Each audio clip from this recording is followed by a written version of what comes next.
Assalamualaikum warahmatullahi wabarakatuh. Semangat pagi dan salam sehat selalu untuk kita semua. Berjumpa lagi bersama saya di AA Edukasi. Pada video kali ini kita akan belajar materi pembelajaran seni budaya kelas 7 bab 9, menerapkan ragam hias pada bahan tekstil.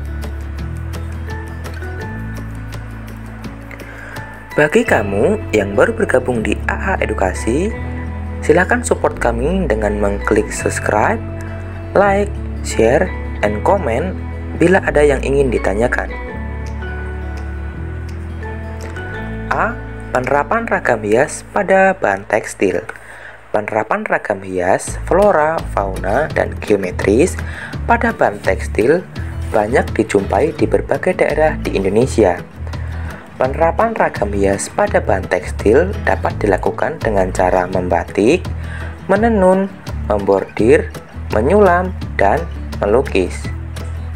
Bahan tekstil dibuat dengan menjalin benang pakan dan lusing dengan beragam pola jalinan.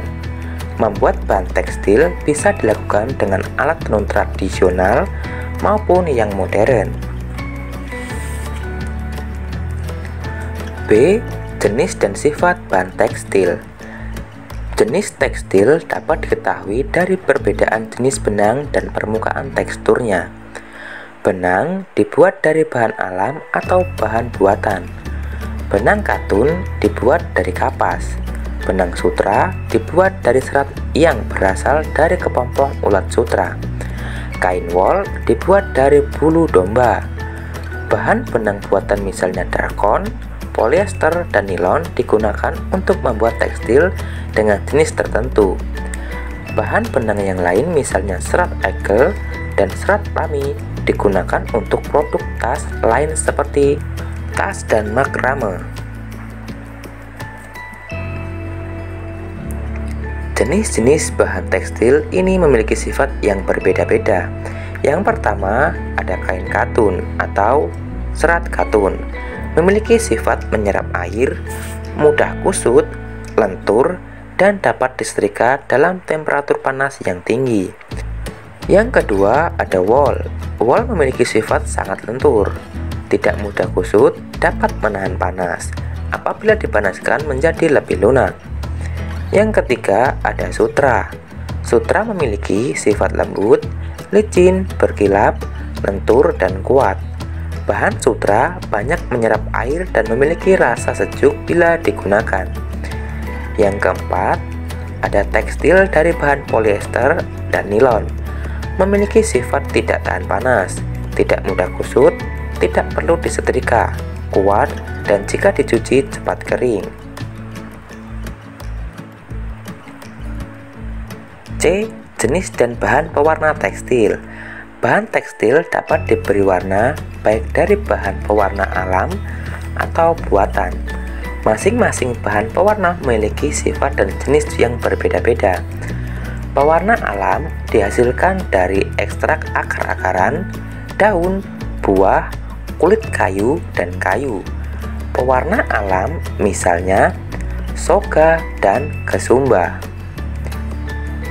Bahan pewarna buatan atau sintetis dibuat dari bahan kimia misalnya naptol dan indigosol.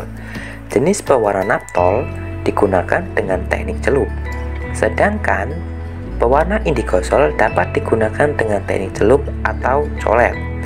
Bahan pewarna buatan memiliki sifat tidak mudah luntur dan tahan terhadap sinar matahari.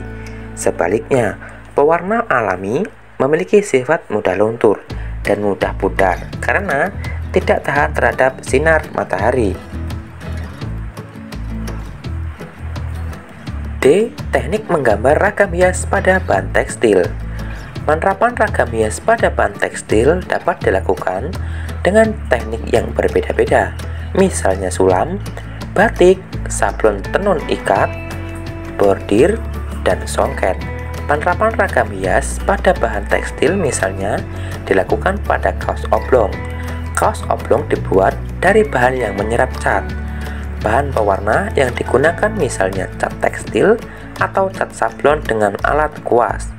Berikut ini contoh penerapan ragam hias pada produk kaos oblong. Yang pertama, siapkan gambar rancangan ragam hias di atas kertas.